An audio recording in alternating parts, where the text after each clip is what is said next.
Conséquences sociales et économiques. L'impact social de la corruption est également visible.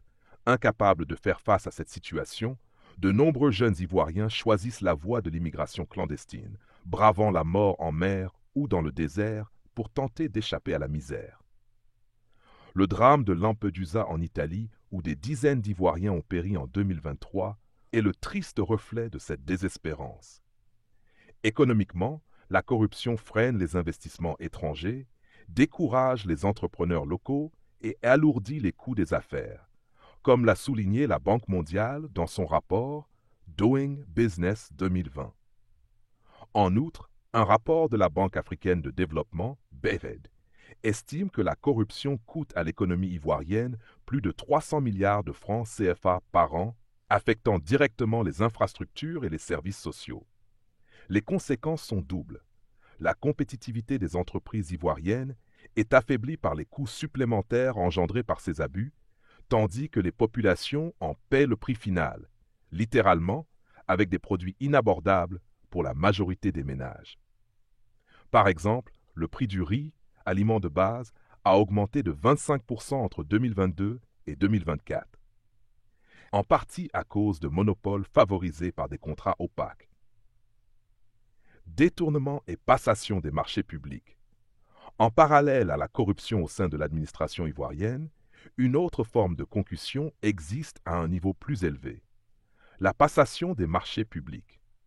Nombre de contrats d'importance nationale sont conclus de manière opaque, souvent en violation du Code des marchés publics, par le biais de marchés de gré à gré, au détriment des appels d'offres transparents. Bien que le Code des marchés publics prévoit des conditions spécifiques pour le recours au gré à gré, celles-ci sont souvent volontairement ignorées, entraînant une gestion discrétionnaire et corrompue. Le régime RHDP a par exemple attribué de nombreux contrats publics à des groupes étrangers sans transparence, comme le port d'Abidjan à Bolloré ou des projets routiers à des firmes chinoises, privant ainsi les entreprises locales d'opportunités de se développer. Impunité des responsables. Un des éléments les plus préoccupants reste l'impunité totale des responsables impliqués dans ces scandales. Aucun dirigeant épinglé n'a fait l'objet de poursuites judiciaires sérieuses. Les structures censées lutter contre ces pratiques mafieuses se révèlent inefficaces, ou pire, utilisées comme de simples outils de dissuasion sans réel effet. Le Code pénal économique et financier, créé en 2020 pour juger ces crimes économiques, n'a eu aucun impact significatif sur la réduction des malversations. Cette impunité découle en partie de la concentration du pouvoir de nomination des hauts fonctionnaires entre les mains du chef de l'État, qui semble exploiter ce pouvoir discrétionnaire pour servir ses propres intérêts politiques, ainsi que ceux de son entourage. Appel à l'action. Face à cette situation alarmante, JPS exhorte le gouvernement ivoirien à faire de la lutte contre la pauvreté une priorité. Les politiques populistes et les opérations de marketing politique, comme la distribution de fonds sociaux, doivent être remplacées par de véritables réformes structurantes, pensées et mises en œuvre de manière professionnelle. Nous exigeons la mise en place d'un code de transparence de la vie publique afin de moraliser la politique ivoirienne. Les détournements doivent cesser et le régime RHDP doit respecter les lois en vigueur pour mettre un terme à ces fléaux qui compromettent une gestion saine des finances publiques. Injustice et inhumanité, le visage d'un régime sans cœur. Le régime Ouattara ne se contente pas de piller les richesses de la Côte d'Ivoire. Il s'attaque également à l'âme de la nation. La justice est devenue un outil de répression, où les décisions sont dictées par des intérêts politiques. Les pauvres et les faibles subissent les pires traitements, comme en témoignent les récits de familles menacées ou chassées de leur maison sur simple ordre des membres de l'entourage du vieux Grigou, parce qu'elles osent dénoncer l'arbitraire. En 2024, à Abobo, 300 familles ont été expulsées sans compensation pour un projet immobilier lié à un proche du régime, selon Human Rights Watch. Pendant ce temps, ceux qui détiennent le pouvoir naviguent en toute impunité, à l'abri des conséquences de leurs actes. Monsieur le ministre, votre collègue du tourisme et des loisirs a affirmé ce matin que les 30 candidates de Miss France feront une visite officielle à Abidjan au compte de l'État de Côte d'Ivoire. Monsieur le ministre, qu'est-ce que cela peut apporter à la Côte d'Ivoire alors que des enseignants sont en grève plaidant pour des fonds? Merci, monsieur le ministre. Un pays, c'est un tout. Vous parlez d'enseignants en grève, mais je vous ai donné les chiffres. 50% dans le secondaire, 20% dans le primaire, ce sont ceux qui font grève. Un pays, c'est un tout. Je me félicite de l'annonce du ministre du Tourisme, car cela montre que notre pays est stable, accueillant, dynamique et capable de recevoir. Nous l'avons démontré lors de la CAN. Notre sens de l'hospitalité met en lumière, une fois de plus, la sérénité et la paix qui règnent ici.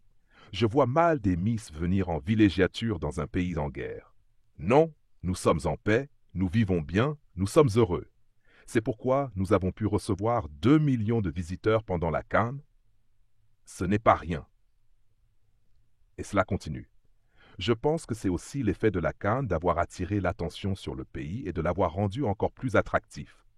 La CAN 2023, décalée à 2024, organisée en Côte d'Ivoire, a effectivement attiré 1,8 million de visiteurs, générant 150 milliards de francs CFA de recettes touristiques. Cependant, cette vitrine internationale masque des tensions internes. Une grève des enseignants en février 2025 a paralysé 60% des lycées publics, réclamant des arriérés de salaire impayés depuis 2023, estimés à 20 milliards de francs CFA. L'annonce de la visite des candidats de Miss France, prévue pour avril 2025, coïncide avec ces revendications, amplifiant les critiques sur les priorités du régime. Alors que le gouvernement vante la stabilité, le taux de pauvreté reste à 46%, 2024, et l'indice de développement humain stagne à 0,55, 2023.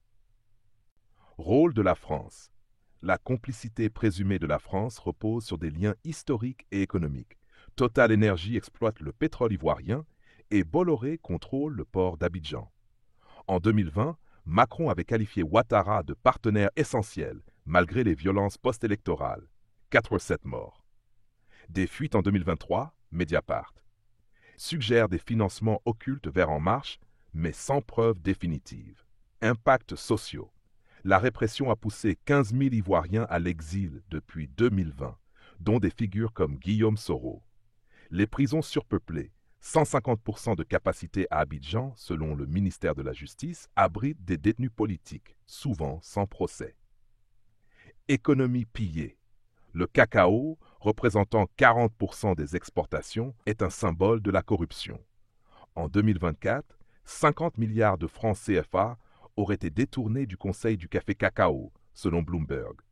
Ces fonds auraient pu équiper 100 hôpitaux modernes. C'est une très bonne nouvelle. Chris Yapi ne ment pas.